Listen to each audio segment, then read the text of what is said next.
അസ്സലാമു അലൈക്കും. എല്ലാവർക്കും സുഖമാണെന്ന് വിശ്വസിക്കുന്നു. അൽഹംദുലില്ലാ, വലിയ കുഴപ്പങ്ങളൊന്നുമില്ല. മക്കൾ മദ്രസയൊക്കെ പോയി. ഞാനിപ്പോൾ ഒരു വീഡിയോ എൻ്റെ അടുത്ത് ഇന്നലെ ലൈവിൽ വന്നപ്പം ഇറ്റ്സ് മീ കൈസിൻ്റെ ഒരു വീഡിയോ ഒന്ന് കണ്ടു. ഞാൻ ഇന്നിപ്പോൾ നോക്കിയപ്പം അന്ന് നമ്മൾ രണ്ടുപേരും ലൈവ് ഇട്ടിട്ടുണ്ടായിരുന്നു. അപ്പോൾ ഷാൻ പിടിക്കുന്ന ലൈവാണ് എന്നെ. ആ ലൈവാണ് പബ്ലിക്കിൽ വന്നത്. ആര് കൊണ്ടുവന്നു? നമ്മൾ ഡിലീറ്റ് ചെയ്ത ലൈവാണ്.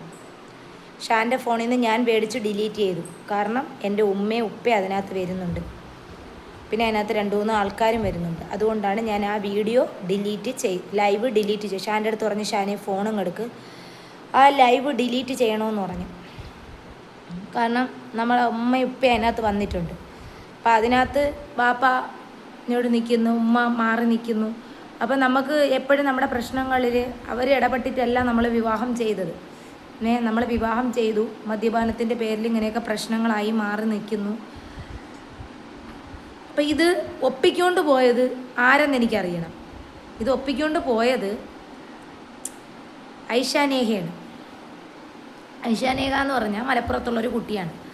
അത് ഈ രായമേര നിങ്ങൾക്കറിയാം, നസീം മജീദ്. അപ്പോഴും നമുക്ക് ഈ ലൈവ് എന്തിനെടുത്തുകൊണ്ട് പോയി,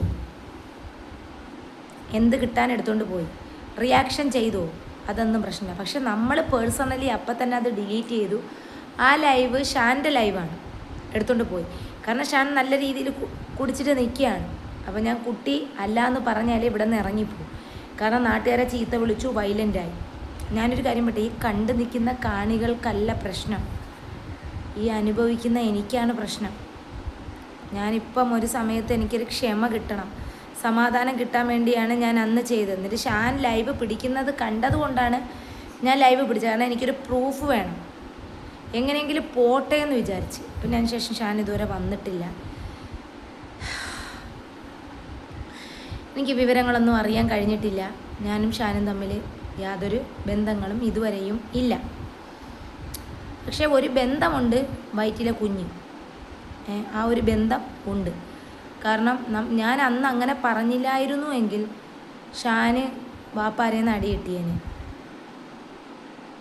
കാരണം കുടിച്ചിട്ട് വരുന്ന ഒരാളിൻ്റെ അടുത്ത് നമുക്ക് സംസാരിക്കാൻ പറ്റത്തില്ല. നീ മാന്യമായി കയറി വാ, അല്ലെങ്കിൽ നീ ആളെയും കൂട്ടി വാ. നിനക്ക് ആരെങ്കിലും ഉണ്ടെങ്കിൽ നീ ആളെയും കൂട്ടി വാ. നിൻ്റെ ഉപ്പയോ ആളുണ്ടല്ലോ, അല്ലെങ്കിൽ അനിയനുണ്ടല്ലോ, അനിയനെയോ ആരെങ്കിലും കൂട്ടി വന്ന് വാപ്പാരുടെ മാന്യമായി സംസാരിക്കാമല്ലോ. പാതിരാത്രി റൗഡിത്തരം കാണിക്കാനല്ല വീട്ടിൽ കയറി വരുന്നത്. അപ്പോൾ എനിക്ക് പറയാനുള്ളത്, ഇറ്റ്സ് മീ കൈസിൻ്റെ അടുത്ത് പറയാനുള്ളതെന്ന് വെച്ചാൽ, നിങ്ങൾക്ക് പ്രതികരിക്കാം, എല്ലാം പ്രതികരിക്കാം, പക്ഷേ കയ്യിൽ നിന്നിട്ട് പറയേണ്ട കാര്യമില്ല. അതുപോലെ തന്നെ നമ്മളെ ഷെരീഫ് മണ്ണാർക്കാടാ കുട്ടിക്കൂറേട്ടോയ്, നീ രാവിലെ കൊത്തലേനെ പോലെ കാറ് കയറിയിരുന്നു കൊന്നെന്നെ പറയണ കണക്കല്ല കാര്യങ്ങൾ. നിനക്ക് എന്തേരറിയാം? ആദ്യം നീ എൻ്റെ വീഡിയോയിൽ നോക്കണം. 3 കെട്ടിയെന്ന് പറഞ്ഞു, പിന്നെയാണ് അവനറിയണം. അവനൊക്കെ എന്താണ് വരുമാനം. ഇത്രയും നാളും ഗൾഫിൽ നിന്നോൻ, ഷോപ്പിൽ നിന്നോൻ, ഇപ്പം കാറിനകത്തായി. ഈബത്ത് മാത്രമാണ് പറയണത്. ഇതിപ്പോൾ എൻ്റെ വീഡിയോയുടെ കാര്യമാണ് ഞാൻ പറയണത്. അങ്ങനെ ഡിവോഴ്സായിട്ട് നിൽക്കുന്ന ഒരുപാട്, സെപ്പറേറ്റ് ആയി നിൽക്കുന്ന ഒരുപാട് പേരുണ്ട്. ഞാനുണ്ട്. നമ്മുടെ ഷാജിദ മരണപ്പെട്ടു പോയി, അതിൻ്റെ ഭർത്താവ് മരണപ്പെട്ടു. അത് പറഞ്ഞില്ല, അതിനെ ഊക്കി, എന്നെ ഊക്കി, അങ്ങനെ പറയാൻ പറ്റുള്ളൂ. പിന്നെ നമ്മളെ നൈനു ഫാത്തിയില്ലേ, പൊടിമോളുള്ള അത്. അപ്പോൾ ഇവരെയൊക്കെ ഒരേ കാറ്റഗറിയിൽ നമ്മളെ ബേക്കിൽ നിന്ന് നടക്കാനേ നമ്മൾ ജീവിതത്തിൻ്റെ നെട്ടോട്ടമാണ് ഓടുന്നത്. അതായത് മക്കളെ നോക്കണം, ഇതിൻ്റെ ഇടയിൽ നോക്കണം. നിങ്ങളുടെ അടുത്ത് എല്ലാവരുടെ അടുത്തും കൂടെ നമുക്ക് വായിട്ടലയ്ക്കാൻ പറ്റില്ല. പിന്നെ ഇതിനകത്ത് കമൻ്റ് എടുത്തുന്നത് മേത്തച്ചിയിൽപ്പെട്ട കുറേ എണ്ണമാണ്. ബാക്കി അന്യമതത്തിൽപ്പെട്ടവർക്ക് യാതൊരു ഇതുമില്ല. കാരണം ഇതെല്ലാം മേത്തനാണല്ല. പിന്നെ നമ്മുടെ ചെപ്പീന അത് ഇപ്പത്തി ഒതുങ്ങിയെന്ന് തോന്നുന്നു. ബാക്കിയുള്ളതിനെയൊന്നും ഞാൻ പറയണില്ല. കാരണം എന്നെ വിട്ട് തിന്ന് അതും ഇതും മേടിച്ചൊക്കെ ഒത്തിരി ജീവിച്ചോട്ട്, അതൊന്നും കുഴപ്പമില്ല. പക്ഷേ പറയുമ്പോൾ അറം പറ്റുന്ന വാക്കുകൾ പറഞ്ഞിട്ട് വീഡിയോ ചെയ്യരുത്. ഉള്ള കാര്യം ഉള്ളതുപോലെ. ഇപ്പോൾ ഒരു പുരുഷന്, ഇപ്പോൾ എന്നെ തന്നെ ഒരാൾ വിളിച്ചു, അല്ലെങ്കിൽ ഷാൻ ഇങ്ങനെയാണ്, എനിക്കൊരുപാട് കോൾ വന്നു. നിങ്ങളുടെ അടുത്ത് പറയാമല്ലേ, മണനാക്കിൽ നിന്ന് കോൾ വന്നു, അവിടെ നിന്ന് കോൾ വന്നു, ഇവിടെ നിന്ന് കോൾ വന്നു, അവൻ അങ്ങനെയാണ്, അവൻ മുന്നേ അങ്ങനെയായിരുന്നു, അവൻ മുന്നേ ഇങ്ങനെ ആയിരുന്നു. അപ്പോഴേ എനിക്ക് അതൊന്നും അറിയേണ്ട കാര്യമില്ല. അപ്പോൾ എനിക്ക് വേണമെങ്കിൽ റെക്കോർഡ് ചെയ്തിട്ട് ഷാൻ മുമ്പ് അങ്ങനെയായിരുന്നു, എനിക്കൊരു കണ്ടൻറ്റ് ഒപ്പിച്ച് വീഡിയോ ഇടാം. അങ്ങനെയല്ല, മക്കൾ ഉപ്പാന്ന് വിളിച്ച ഒരാളാണ്. അപ്പം നമ്മൾ അയാൾക്ക് എന്തായാലും മുന്നേ അയാൾ എങ്ങനെയോ ആവട്ടെ, എൻ്റെ കൂടെ ജീവിച്ച സമയത്ത് കുറേ ഒരു 80% മാറി വന്നതാണ്. പിന്നെ എങ്ങനെ പോയി എന്നറിയാം. ഈ കുഞ്ഞ് എന്ന് വയറ്റിൽ ജനിച്ചോ അന്ന് ഞാൻ പറഞ്ഞില്ലേ ഒരുപാട് ശത്രുതയും ഒരുപാട് ബാക്കി കാര്യങ്ങളൊക്കെ ഉണ്ട്. നമ്മൾ ജീവിക്കരുത് എന്ന് ആഗ്രഹിക്കുന്ന ഒരുപാട് പേരുണ്ട് നന്നായിട്ട്. എൻ്റെ കമൻറ്റിൽ തന്നെ നിങ്ങൾക്കറിയാം 5ാമത് എപ്പോഴാണടി കെട്ടുന്നത്, 5ാമത് എപ്പോഴാണടി കെട്ടണത്. 5ാമതും 6ാമതൊന്നും കെട്ടണ്ട, മരിക്കും കാലം വരെ ഷാൻ തന്നെയാണ് ഭർത്താവ്.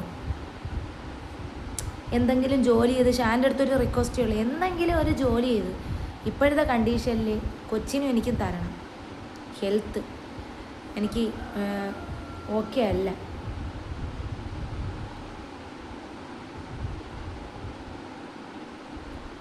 ഞാൻ ഒരുപാട് വിഷമിക്കുന്നുണ്ട്. സമൂഹത്തിൽ ഒരുപാട് ഞാനിപ്പം ബേക്കാവാണ്. കാരണം ആരോഗ്യം ക്ഷയിച്ചിരിക്കുന്ന സമയമാണ് ഈ സമയം. ഈ സമയം പൊടിമക്കളെ പോലെയാണ് നമുക്ക്, എല്ലാ സ്ത്രീകൾക്കും. നമുക്കൊരു കെയറിങ്ങും ഒരു കരുതലും ഒക്കെ നമുക്ക് വേണം. പോട്ടെ, ഒന്നും വേണ്ട, സമാധാനം വേണം. അപ്പം എനിക്ക് ഇസ്മി കൈസ് ചെയ്തതിൽ കുഴപ്പമൊന്നുമില്ല. അത് അയച്ചാനേക്കെ എടുത്തുകൊണ്ട് വന്ന് പബ്ലിക്കിലിട്ടതാണ്.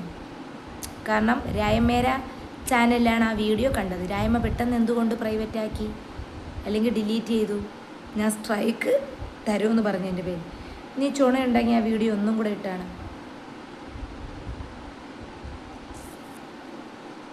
ഷാനെ കൊണ്ട് ഞാൻ സ്ട്രൈക്ക് ചെയ്യിപ്പിക്കും. കാരണം ഷാൻ്റെ ഫോണിൽ നിന്നാണ് അത് പോയേക്കുന്നത്. ഷാൻ്റെ ഫോണിൽ നിന്ന് ഞാനത് ഡിലീറ്റ് ചെയ്തിട്ടില്ല, പ്രൈവറ്റ് ആക്കി ഇട്ടിട്ടില്ല. ഷാന് പിന്നെ സെറ്റിങ്സ് ഒന്നും അറിയില്ല. ഞാൻ പറയും ആ ഫോണത്തിൽ കൊണ്ട് തരാൻ പറഞ്ഞാൽ എനിക്ക് കൊണ്ടൊക്കെ തരും. അവൻ്റെ ഉമ്മയെ കൊണ്ട് മേടിപ്പിച്ച് തരാൻ പറ്റുമെങ്കിൽ മേടിപ്പിച്ച് തരുകയും ചെയ്യും. പിന്നെ അവരെ ഉമ്മാരുടെ അടുത്ത് ഷെഫീനെ ചോദിച്ച് ഓരോ കാര്യങ്ങളും അങ്ങോട്ടും ഓരോ കാര്യങ്ങളും മനസ്സിലാക്കി. പക്ഷെ ലാസ്റ്റ് ആ ഉമ്മ ആ കിളവി ഒരു കാര്യം പറയുന്നുണ്ട്. എന്തെന്ന് മോളെ, ഇത് പുറത്തിടാൻ ആരെടുത്തും പറയരുത്. അങ്ങനെയുള്ള കാര്യം അവർ പുറത്തിട്ട്. അതിന് വേണമെങ്കിൽ നിങ്ങൾക്ക് മാത്രമല്ല കേസ്, നമുക്കും കേസാണ്, നമുക്കും കൊടുക്കാം. പിന്നെ എൻ്റെ ഡെലിവറി ടൈമിന് ഷാനഞ്ഞ് കയറ്റും, പ്രസവം കഴിയുന്നത് ഒരു അകറ്റി നിർത്തും. എനിക്ക് അങ്ങനെയൊന്നും ആവശ്യമില്ല. വരണം എന്നുണ്ട്. ഇപ്പം നിങ്ങൾ കുറേ പേര് പറയും അവനെ കയറ്റല്ലേ, അവൻ കുടി മതിയാക്കില്ല, അങ്ങനെയാണ് ഇങ്ങനെയാണ്. അവൻ കുടി മതിയാക്കി, അല്ലെങ്കിൽ അവൻ്റെ ആരെങ്കിലും വന്ന് വാപ്പാരുടെ അടുത്ത് സംസാരിച്ച് വാപ്പാക്ക് നല്ലതാണ് എന്ന് അവൻ മുന്നേ എങ്ങനെയോ ആവട്ടെ. നമ്മളെല്ലാവരും മുന്നേ ആയാലും എനിക്ക് ഒരുപാട് പരാജയങ്ങളുണ്ട്. കാരണം എന്ന് വെച്ചാൽ എൻ്റെ ലൈഫ് ഇങ്ങനെ ആയിപ്പോയെങ്കിലും നാട്ടുകാർ ഇപ്പോഴും പറയണത് അവളെ 4 കെട്ടിച്ച്. ഇപ്പോഴത്തേലും ഉണ്ടൊരു കൊച്ച്. കേൾക്കാൻ പറ്റാത്തതെല്ലാം നമ്മളെ ചെവി കൊണ്ട് കേൾക്കും. അപ്പോഴും നമ്മൾ സഹിച്ചേ പറ്റൂ. എല്ലായിടത്തുനിന്നും നമുക്ക് ഒളിച്ചോടാൻ പറ്റൂല. ഇപ്പോൾ രായമേരുടെ അടുത്ത് പറയുന്നത് നിനക്ക് എന്നെ ഇതുവരെ അറിയില്ല, നിനക്ക് വേണ്ടി ഞാൻ കേസ് വരെ രജിസ്റ്റർ, നിനക്ക് എന്നെ പേഴ്സണലി അറിയില്ല. നീ ഞാൻ ചെയ്യുന്ന വീഡിയോയ്ക്ക് അനുകരിച്ച് ചെയ്യും, അത് നമുക്ക് ആരെ കൊണ്ടും പറ്റും. പക്ഷെ സ്വന്തം കണ്ടൻറ്റിൽ, ഒറ്റ തന്തയ്ക്ക് പറഞ്ഞ മോളാണെന്നുണ്ടെങ്കിൽ സ്വന്തം കണ്ടൻറ്റിൽ ഒരാളെ മാത്രം വെച്ച്, ഇസ്മി കൈസിനെയൊന്നും പോലെ അല്ല, നീ ഒരാളെ മാത്രം നീ വെച്ച് പിഴിഞ്ഞ് ജീവിക്കണം. നിനക്ക് കണ്ടൻറ്റ് മാറ്റി പിടിക്കാം. ഞാനത് പറഞ്ഞു, ഞാൻ ഇത് പറഞ്ഞു, ഞാൻ കള്ളിയാണ്. ഷെഫീന കള്ളിയല്ലേ? കാരണം മറ്റുള്ളവരെ കണ്ടൻറ്റ് എടുത്തിട്ടല്ലേ ചെയ്യുന്നത്. അതും കള്ളത്തരമല്ലേ? ഷെഫീന പറഞ്ഞ എല്ലാം സത്യമാണ്. തിരുവനന്തപുരത്ത് എടുക്കുന്ന ഷെഫീനക്ക് എന്നെ എങ്ങനെ അറിയാം? നാത്തൂൻ പറഞ്ഞു. നാത്തു എന്ന് ഖബറിലാണ്. നാത്തൂനല്ല, അകന്നൊരു റിലേറ്റീവ്. ഇവളെയൊക്കെ എന്തൊരു നാത്തൂയി. പിന്നെ അവൾ ചോദിച്ച ചോദ്യത്തിൻ്റെ അത്രയെന്ന് നമുക്ക് ആണുങ്ങൾ പോലും പറയാൻ പറ്റാത്ത സംസ്കാരമാണ് അവൾ സംസാരിക്കുന്നത്. അതൊന്നും എനിക്ക് പ്രശ്നമില്ല. ഇവിടെ ഒരൊറ്റ കാര്യമേ ഉള്ളൂ, ഷാൻ തിരുത്തുക എന്നൊരു കാര്യം മാത്രമേ ഉള്ളൂ. ഷാൻ നേരെ ആവുക എന്നൊരു ചിന്ത മാത്രമേ ഉള്ളൂ. അല്ലെങ്കിൽ അവിടെയും പോയി ഇവിടെയും പോയി മറ്റിടത്തും പോയി കുടിച്ചും പെടുത്തും 10-38 ഒരു മനുഷ്യൻ വീഴാൻ ഒരു നിമിഷം മതി. അന്ന് നിൻ്റെ കുടുംബം, എൻ്റെ ഭാര്യ ഉണ്ടായിരുന്നു, അല്ലെങ്കിൽ എൻ്റെ മക്കളുണ്ടായിരുന്നു. ആയ കാലത്ത് ഈ സമയത്ത് ഒരു 5 രൂപ എനിക്ക് ചിലവിന് തരാൻ പറ്റിയില്ലെങ്കിൽ അയാൾ പിന്നെ എന്താണ്? ഇപ്പം ഒരു പക്ഷേ ഒന്നിച്ചെന്ന് വെച്ചോ, അള്ളാൻ്റെ തീരുമാനമാണ്, ഒന്നിച്ചെന്ന് വെച്ചാലും ഈ ആൾക്കാർ ഇത് തന്നെ പറയും. അങ്ങനെ എൻ്റെ ഈ ഇവിടെ ഒക്കെ താമസിക്കുന്ന ഒരുപാട് ഭാര്യ ഭർത്താക്കന്മാരും അട്ടിക്കൂടി ചവിട്ടിയും കലവും എടുത്തെറിഞ്ഞ് ചവിട്ടിയും കൂട്ടി.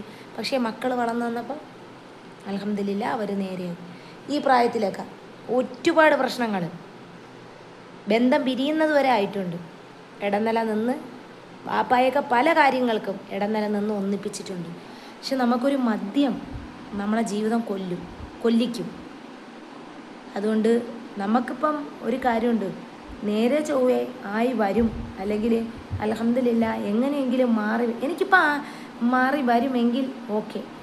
ഞാൻ റബ്ബിനോട് പ്രതീക്ഷ, നീ ഹൈർ എന്താണ് റബ്ബേ, നീ എങ്ങനെയാണ് ദുആ ചെയ്യുന്നത്, നീ ഹൈർ എന്താണ് റബ്ബേ അതിൽ കണ്ട് എന്നെ എൻ്റെ കുട്ടികളെ സംരക്ഷിക്കണേ, നീ ഷർറാണെങ്കിൽ അതിൽ തൊട്ട് നീക്കണേ എന്നാണ് ഞാൻ ദുആ ചെയ്യണം. പിന്നെ വേറൊരു കാര്യം, എനിക്കിപ്പോഴും ഞാൻ നിസ്സഹായ അവസ്ഥയാണ്. എനിക്ക് പ്രസവത്തിന് ആരെല്ലാം നിൽക്കാം കാണാം എന്നൊക്കെ പറഞ്ഞു.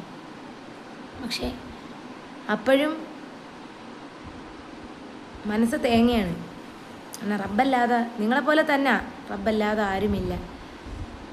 കിടന്ന കട്ടിലിൽ നിന്ന് എണീക്കണം എന്നൊക്കെ ജോലി ചെയ്യണം എന്നൊക്കെ അപ്പോഴും തിരിച്ച് ബേക്ക് വലിക്കുകയാണ്. ഒന്നും പറ്റുന്നില്ല, ഉഷാറില്ല. മക്കളുള്ളത് കൊണ്ട് ഇങ്ങനെ പോകണം.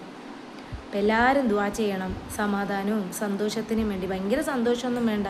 അപ്പോൾ ഈ റിയാക്ഷൻ ചെയ്യണവരടുത്ത് എനിക്ക് പറയാനുള്ളത് ചെയ്തോ, പക്ഷേ ഇതെവിടെ നിന്ന് കിട്ടിയെന്ന് എനിക്കറിയണം. ആ ലൈവ് ബാക്കി ഞാൻ ചെയ്തോളാം. ഇത്രയേ ഉള്ളൂ. അസ്സലാമു അലൈക്കും.